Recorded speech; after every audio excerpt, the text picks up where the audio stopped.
Hello friends, welcome to my channel Kahkasha YouTuber channel में आपका बहुत बहुत स्वागत है, वेलकम है। तो फ्रेंड्स, हम आपको बता दें, इंडियन आइडल सीज़न 15 में मोस्ट फेवरेट कंटेस्टेंट रह चुकी हैं रागिनी शिंदे। और अब दोस्तों, रागिनी शिंदे है 2015 की फेवरेट कंटेस्टेंट। इसी के साथ में अरुणिता, जी हाँ दोस्तों, अरुणिता जो कि इंडियन आइडल सीज़न 12 में आई थी और वो भी सबकी चहेती बन चुकी थी। और इसी के साथ में हम इंडियन आइडल 15 की बात करें, स्नेहा शंकर की, तो इन तीनों का साथ में आ रहा है एक लाइव शो। जी हाँ दोस्तों, तीनों मिलकर एक लाइव शो करने वाली हैं और धमाल मचाने वाली हैं। तो चलिए दोस्तों, पूरी खबर हम आपको आगे बताएं कि आखिर ये लाइव शो कहाँ होने वाला है और कौन कौन इसमें पार्टिसिपेट करेगा और किसने इसे ऑर्गेनाइज़ किया है। लेकिन दोस्तों, आपने अभी तक हमारे चैनल को सब्सक्राइब नहीं करा है, सब्सक्राइब कर लें और बेल आइकन भी ज़रूर दबा लें ताकि अगली नोटिफिकेशन आपको सबसे पहले मिले। तो दोस्तों, जैसा कि हम आपको बता ही रहे हैं कि इंडियन आइडल सीज़न 15 ख़त्म होने के बाद रागिनी शिंदे के पास एक के बाद एक बड़े बड़े ऑफ़र आ रहे हैं। कभी किसी डायरेक्टर का ऑफ़र आ रहा है तो कभी किसी सिंगर का ऑफ़र आ रहा है साथ में सिंगिंग करने का। तो दोस्तों, इसी के साथ में अरुणिता, जी हाँ दोस्तों, अरुणिता को कोई भी नहीं भूला है। वो फर्स्ट रनर अप रही थी इंडियन आइडल सीज़न 12 में, जब नेहा कक्कड़, हिमेश रेशमिया थे जज। लेकिन दोस्तों, सभी को उस टाइम पे भी उम्मीद थी इस बार की तरह, जब रागिनी शिंदे को सब लोग चाह रहे थे कि रागिनी शिंदे विनर बने, तो इंडियन आइडल 12 में सभी जनता की जो लाडली बनी हुई थी वो थी अरुणिता। तो अरुणिता भी नहीं जीत पाई फिनाले और ना ही रागिनी शिंदे जीत पाई। और रागिनी शिंदे के अलावा दोस्तों, जो सबसे ज़्यादा मोस्ट पॉपुलर कंटेस्टेंट थी, जीतने की हकदार थी, वो थी स्नेहा शंकर। तो रागिनी और स्नेहा की किस्मत में शायद ये टाइटल नहीं था, इसीलिए दोनों की वजह अलग अलग रही हैं इंडियन आइडल 15 ना जीतने की। लेकिन दोनों ही जनता की फेवरेट हैं।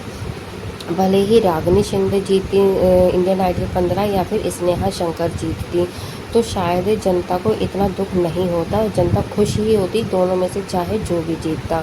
लेकिन यहाँ पर जो ट्रॉफ़ी उठाकर ले गई है मानसी घोष, तो उसका जनता को बेहद अफसोस है, बेहद नाराज़गी है इंडियन आइडल वालों से, चैनल से और यहाँ के मेकर्स से। क्योंकि यहाँ पर अब 3-4 सीज़न से लगातार ऐसा ही होता जा रहा है। जो जनता की फेवरेट होता है, चाहे वो लड़का हो या लड़की हो, जनता का जो भी मोस्ट फेवरेट कंटेस्टेंट होता है, उसे मेकर्स निकाल देते हैं और उसे जिताते नहीं हैं।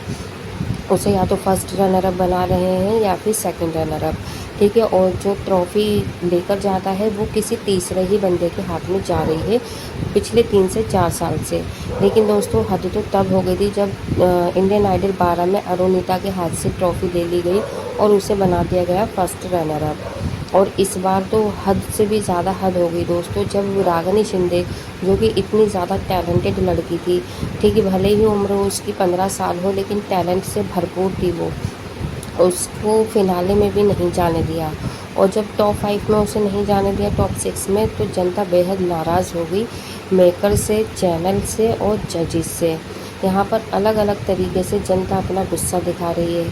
कभी वो कहती है कि नेक्स्ट सीज़न में, यानी कि जब इंडियन आइडल 15 आएगा अगले 6 महीने में, तो उसमें हम इन जजेस को नहीं देखना चाहते, क्योंकि जनता यही सोचती है कि जो जजेस हैं उन्होंने ही ये गंदा फैसला लिया है, जिसमें कि स्नेहा शंकर को रखा सेकंड रनर अप और शुभजीत को रखा फर्स्ट रनर अप और फिनाले जिता दिया मानसी घोष को।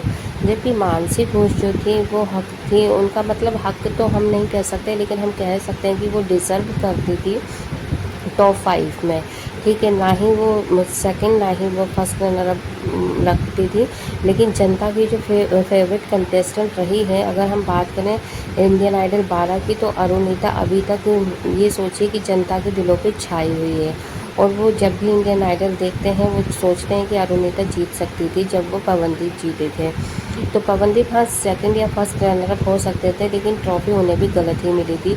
लेकिन जनता ने तब इतना आक्रोश नहीं दिखाया था, क्योंकि जनता ये सोचती थी शायद वोटों की कमी की वजह से ही अरुणिता फर्स्ट रनर अप रही हैं और जीत नहीं पाई। लेकिन पता है, हकीकत तब पता चली जनता को, ऑडियंस को, जब इंडियन आइडल 13 में भी अनडिज़र्विंग कंटेस्टेंट बना, 14 में भी, और अब तो बहुत ज़्यादा हद हो गई थी।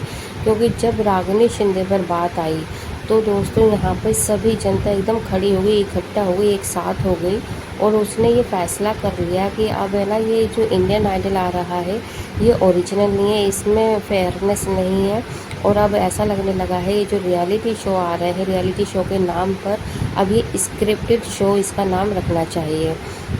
क्योंकि अगर यहाँ पे कोई स्क्रिप्ट नहीं होती, पहले से डिसाइडेड नहीं होता, या पहले से ही ये जजमेंट नहीं होता कि भाई जिताना किसको है, तो जनता के जो वोट हैं वो बिल्कुल फेयर तरीके से दिखाए जाते और काउंटिंग होते। ठीक है, यहाँ पे जनता के जो वोट थे वो पता नहीं कहीं जा रहे थे, क्योंकि अगर जनता के वोट सही तरीके से गिने जाते या काउंट होते तो आज रागिनी शिंदे यहाँ पर होती, यानी कि इंडियन आइडल 15 में वो टॉप 2 में तो 100% रहती, चाहे वो फर्स्ट रनर अप रहती या फिर फिनाले जीतती। लेकिन हमें इतना पता है कि अगर वो टॉप 3 में आ जाती है ना दोस्तों, तो उसे कोई भी नहीं मतलब उससे कोई भी नहीं जीत सकता था, वो ही जीतती और उसे कोई हराने की हिम्मत नहीं रखता था। लेकिन ऐसा हुआ नहीं। लेकिन देखिए किस्मत है ना, कहीं पर भी किसी का भी साथ दे देती है। तो यहाँ पर तीनों ही कंटेस्टेंट के साथ में, यानी कि रागिनी शिंदे, स्नेहा शंकर और अरुणिता, इन तीनों का एक कॉम्बिनेशन बनाया गया है। और अब इन तीनों का बहुत जल्दी एक लाइव शो ऑर्गेनाइज हो रहा है और इसे एक बहुत बड़ा डायरेक्टर ही ऑर्गेनाइज कर रहा है। तो दोस्तों आने वाले टाइम में हम आपको इसका भी खुलासा कर देंगे आने वाली वीडियो में कि आखिर इन तीनों के साथ में कौन है वो ऐसा कहते हैं ना कि फेयर बंदा जो कि मतलब ऑर्गेनाइज़ कर रहा है इन तीनों के लिए लाइव शो। तो उम्मीद है जो भी ये लाइव शो आएगा उसकी डेट भी हम आपको बता देंगे, लेकिन कमिंग मंथ में, यानी कि वो मई के फर्स्ट वीक में या फिर मई के लास्ट में ये ज़रूर आ जाएगा। तो जैसे भी आता है वो हम आपको बताएंगे ज़रूर। और अगर आप हमें बताइए कि किस किस को है इंतज़ार इन तीनों की एक साथ लाइव परफॉर्मेंस देखने का, तो दोस्तों हमें आप अपनी राय कमेंट बॉक्स में कमेंट करके ज़रूर बताइएगा, क्या ये तीनों आपके फेवरेट कंटेस्टेंट हैं या नहीं। आप इन तीनों के लाइव शो का वेट करेंगे या नहीं करेंगे। अगर कर रहे हैं या आपकी ये तीनों फेवरेट कंटेस्टेंट हैं तो वीडियो को ज़्यादा से ज़्यादा लाइक करिएगा और चैनल को भी सब्सक्राइब करिएगा। अगर आप चाहते हैं कि और भी ऐसी अपडेट आपको हमारे चैनल में मिलती रहे तो चैनल को बिना सब्सक्राइब करे बिना मत जाइएगा। मिलती हूँ एक और नई अपडेट के साथ, तब तक दोस्तों अपना ख्याल रखिएगा। Bye bye.